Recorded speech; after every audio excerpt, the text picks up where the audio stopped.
السلام علیکم، زما نوم آصف خان دی او د پښتو ډاټ ټي وي سره موږ تاسو ټولو ته سلامونه وایو. ایران چې کوم دی، کایری مور ګیلبرټ یو برټش آسټریلین اکیډمیک ده. دا چې کومه وه په ایران کې د میډل ایسټرن سټډیز په باره کې به لیکچر ورکولو او په سپټمبر کې 2018 دې ته 10 کاله قید وشو.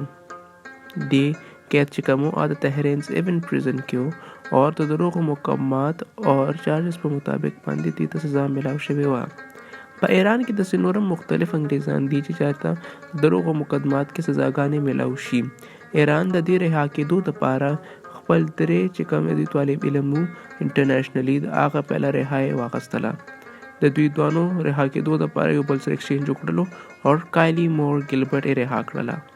فلحال همدونه خبرونه دي زموږ سره اوسئ، خپل خیال ساتئ. الله پامان.